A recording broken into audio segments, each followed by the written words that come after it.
words have power because we are kings and our words matter.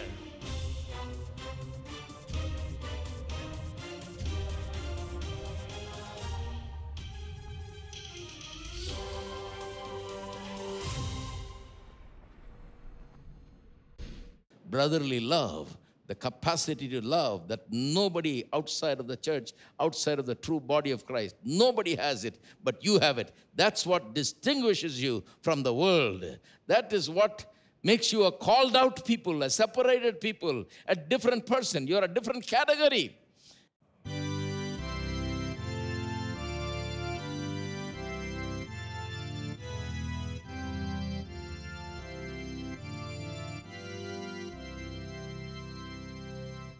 O God, our help in ages past, our hope for years to come, our shelter from the stormy blast, and our eternal hope.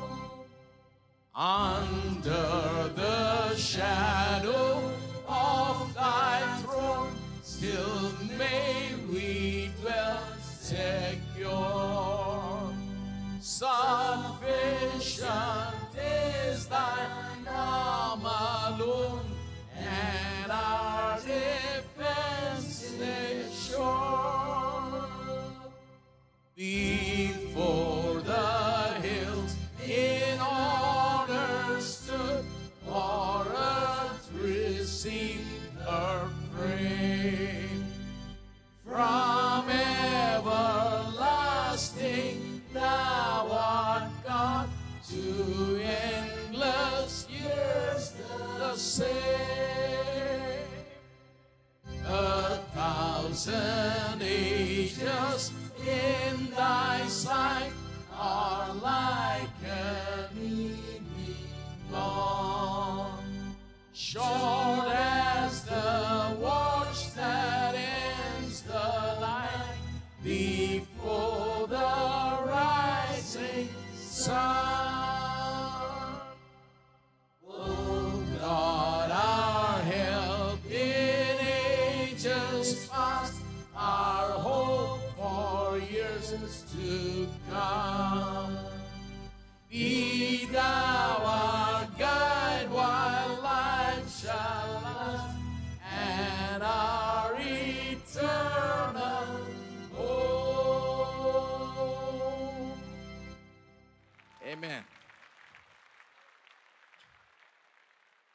Praise God.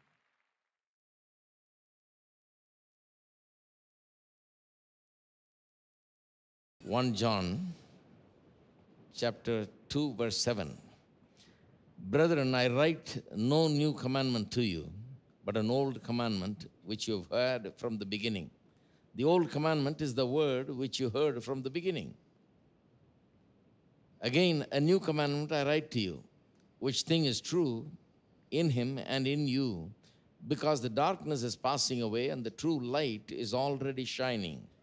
He who says he is in the light and hates his brother is in darkness until now. He who loves his brother abides in the light, and there is no cause for stumbling in him. But he who hates his brother is in darkness and walks in darkness and does not know where he is going, because the darkness has blinded his eyes.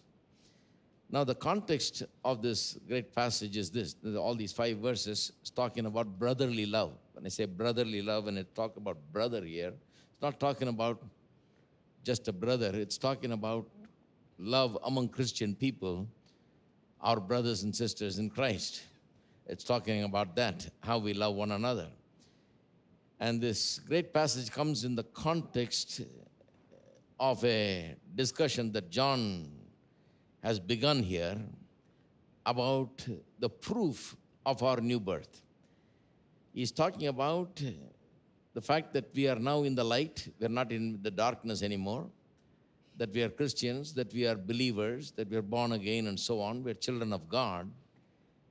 And so He says the proof that we are children of God, we are born again, and that we have come into this new life is that we are able to now keep God's commandments.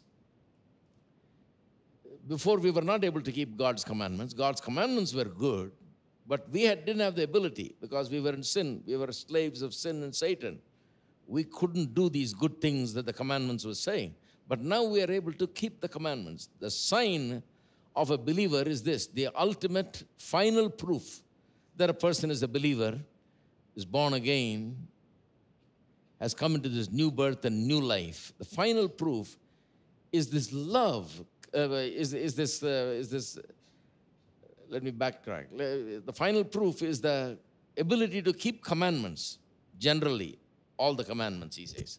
But then, after mentioning it in general, that it's the ability to keep the commandments that's the final proof, he comes to one particular commandment. That is the commandment about love, about brotherly love. He now comes into one particular commandment, that's love.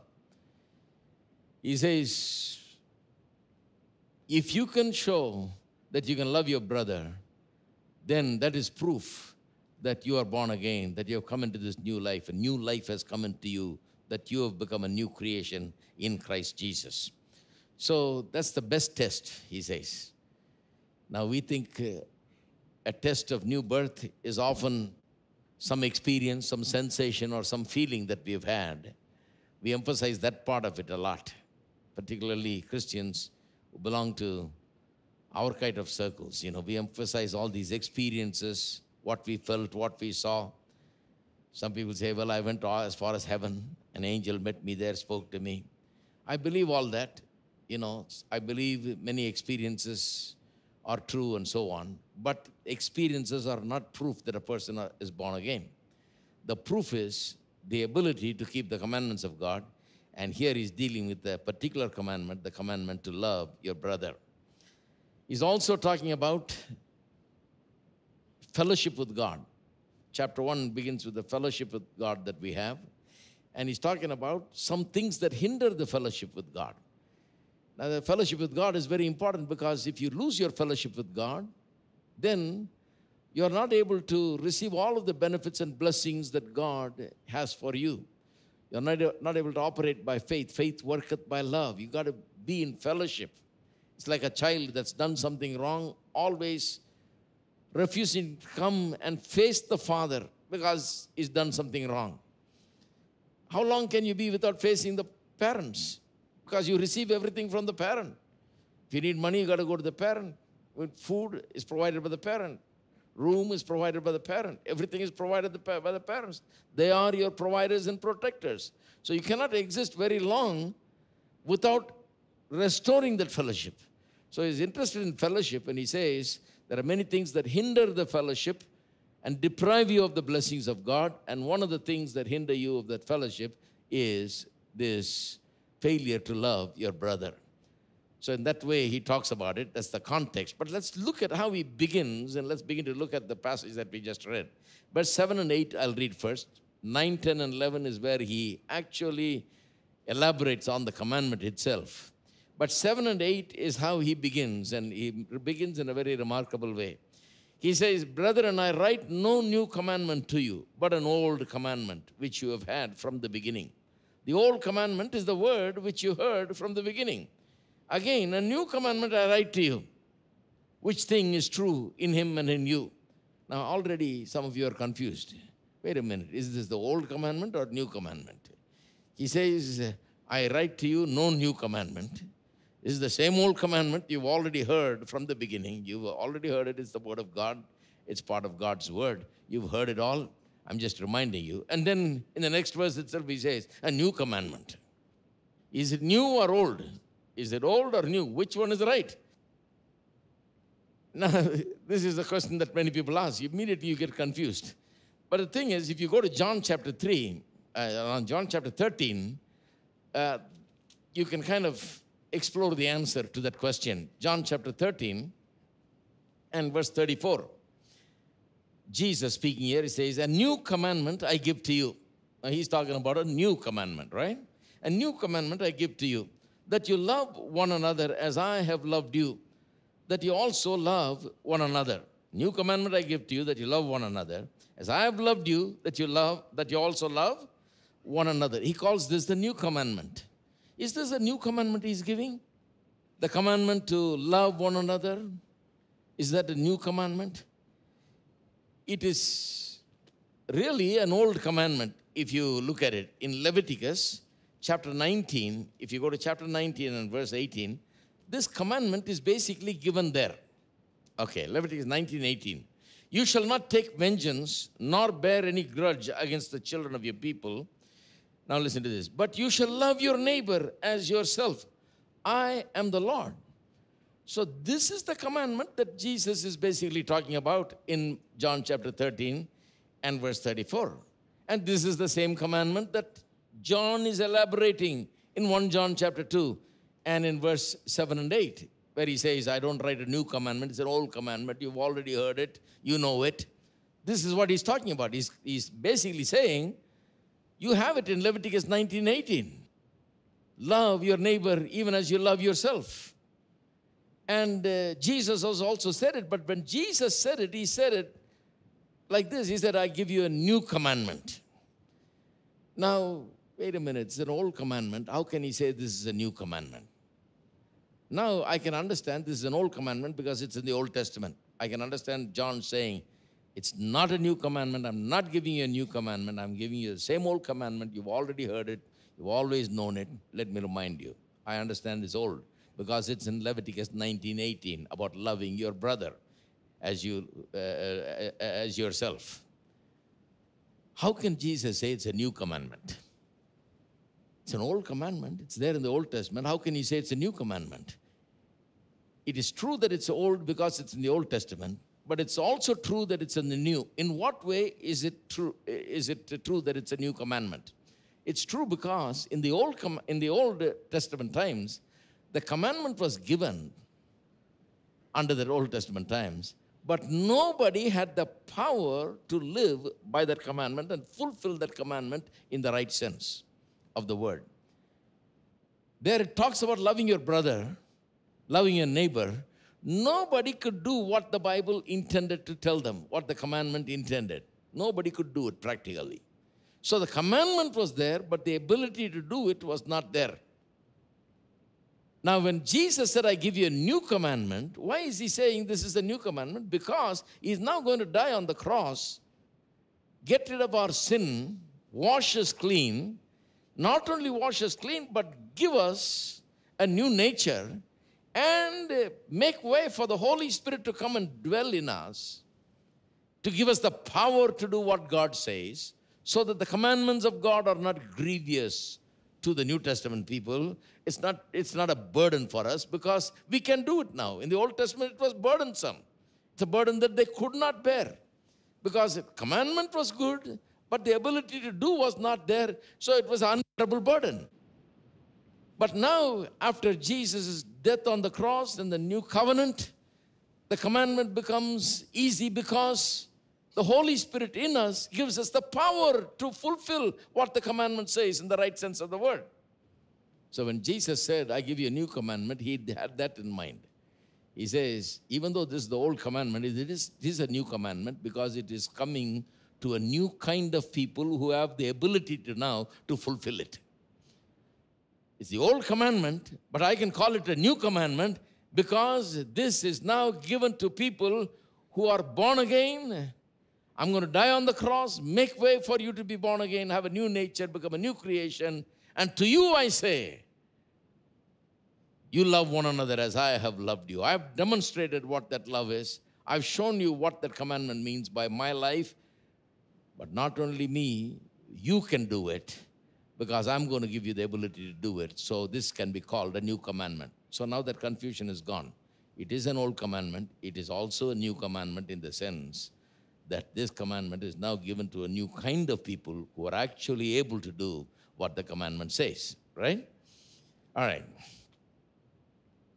Now, it also says something else. Go back to John chapter 2.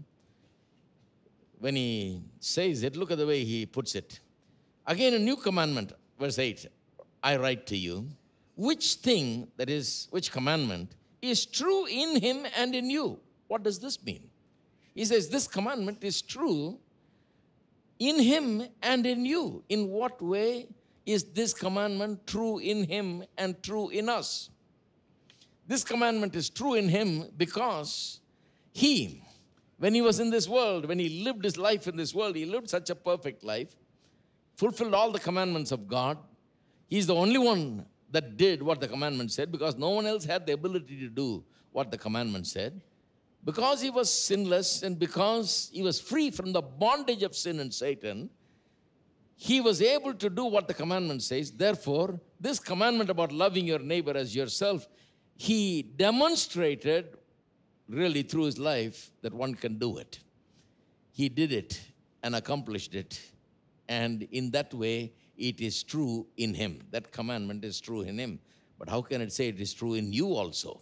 John says, it is not only true in him, it is true in you.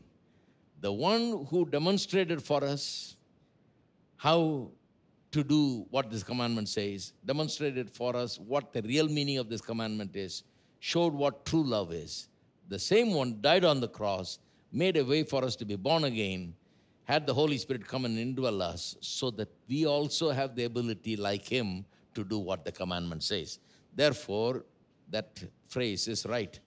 This commandment is true in him and it's also true in you. All right? So now we have cleared that part of it. Now what basically John is saying is, listen, I'm giving you no new commandment because this is the same old commandment. You already have it in Leviticus, and Jesus spoke about it. And all these people that have heard the gospel and come to Christ in John's time have been taught about what Jesus taught, and they must have surely heard how Jesus said, I give you a new commandment, that even as I have loved you, you love one another. They've been taught that. So they've heard this thing over and over again in the past. Now John says, therefore I write no new commandments, the old thing. I'm just elaborating on that further. But then he says it's a new commandment because it is coming to a new kind of people who have the new ability now, new capacity, for whom it is now possible to obey this commandment. Therefore, it is a new commandment also. It is true in him because he was able to fulfill it. It is true in you because you now have the capacity to fulfill it and do what it says, right? Now, so he leaves no excuse for us. I mean, he leaves us with no excuse. Nobody can say, you know, you have to take my disposition into, factor my disposition into it. Some people say, you know, have you heard some people say that? Well, he's born like that. You just can't change that man because he's born like that. He's got that nature. He's got that terrible nature. And yeah, he's baptized, he goes to church, he does all that. But he's got that nature, brother. Who can change his nature? You know, so he's born like that. And some people even say, I'm from this particular town or village or this area, therefore I'm like that, you know. I've actually heard Christian people say that. We are all like that, you know. The problem is, all of them don't understand what it means when the Bible says we are a new creature in Christ, that we belong to this new family, we belong to this new kingdom. That's something that has drastically changed about us. Yes, we are all from a particular town, particular state, particular country, language group, and all that. Nobody can deny that, and we cannot forget that. You see, we all have an identity of our own in that way. But our new identity is far greater than that old identity that we have always claimed.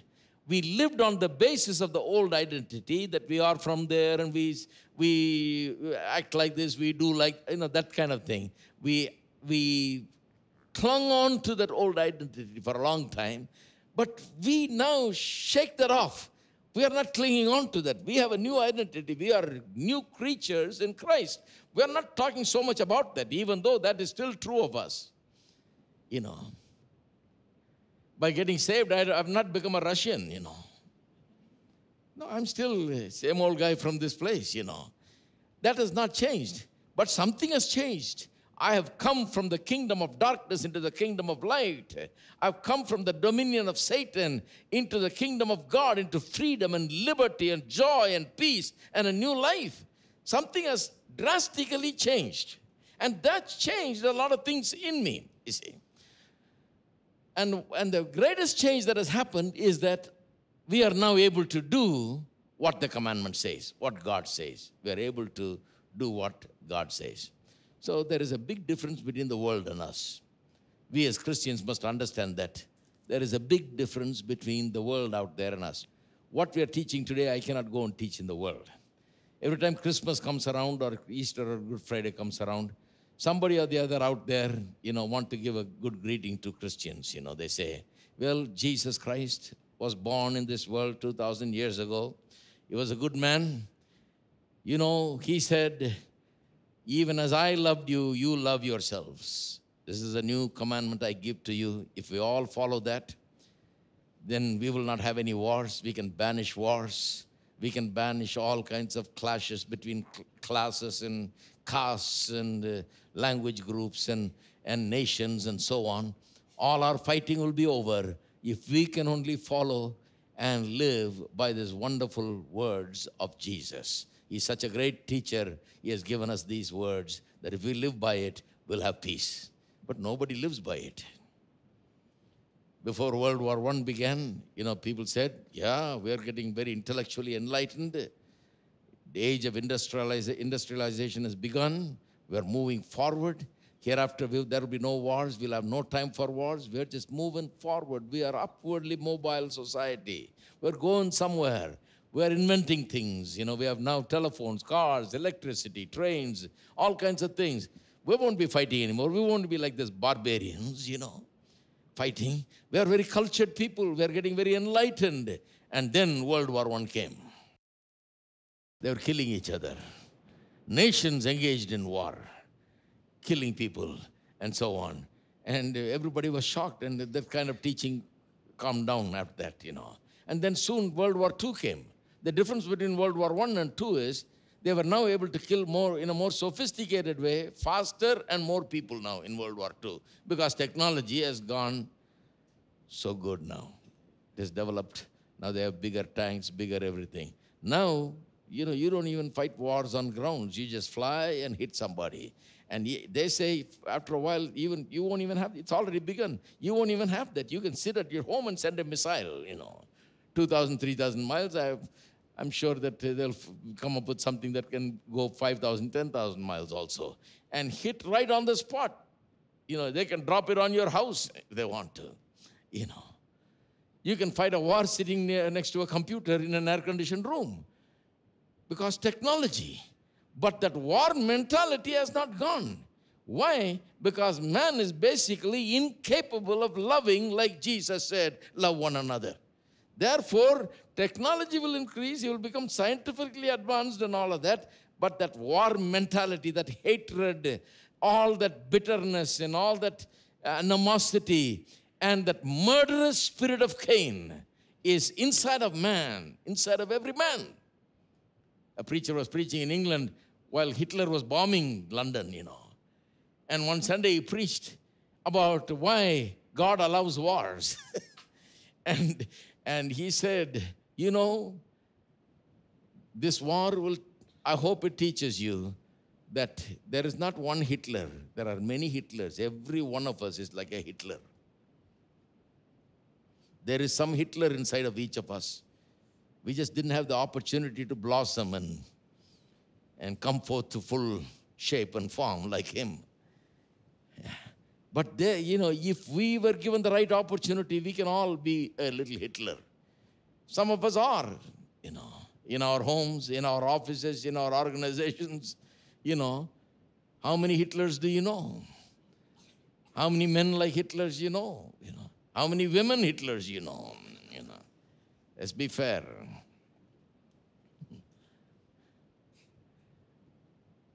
So he said, hope you realize that we're all like, you say Hitler is the devil and he's got this mean streak in him that makes him do all these things and so on. They hated Hitler, He says, but the fact is, look inside. What's in him is in you also a little bit there. And you are a little bit of Hitler in your own realm in a small way. You're behaving like a Hitler. So the world is incapable of this kind of love. The world is unable to love like this. Therefore, to say to the world, love one another as Jesus loved his disciples is a waste of time, because nobody will be able to do it. It is not a possibility now for these people. But in that same world, God has now got a wonderful entity that stands out. The word ecclesia, church, means called out people. They have been called out from the world. From the world, a group has been called out, separated. They are a very special category of people. They are the church, ecclesia. They are the people of God, people that have put their faith in God. What is so special in them? Not their church membership. Not that they belong to some church and have their name there. Not that they're baptized even. Hello, I know people that are baptized 6, 7 times, They won't even recognize the baptism from other church. So you have to take a baptism all over again. So there are some people among us, there will be people, I think, that have taken many, many baptisms,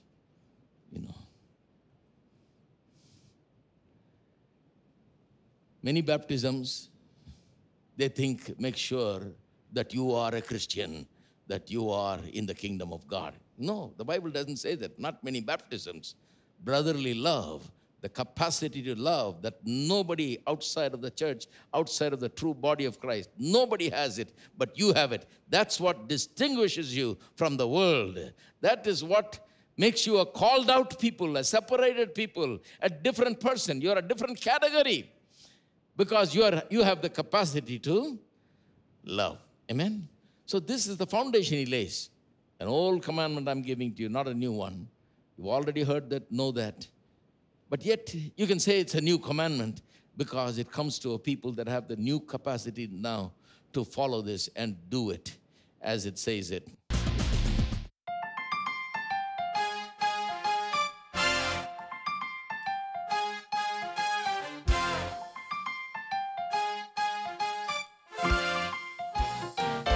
Our God is good, our God is great, our God is true.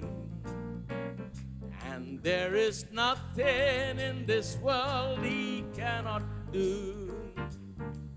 His mighty hands were made available to you. Oh, praise his name, he's on the other side of faith. Our God is good, our God is great, our God is true. And there is nothing in this world he cannot do. His mighty hands were made available to you. Oh, praise his name, he's on the other side of faith. Keep pressing on, keep pressing on. God's on the other side of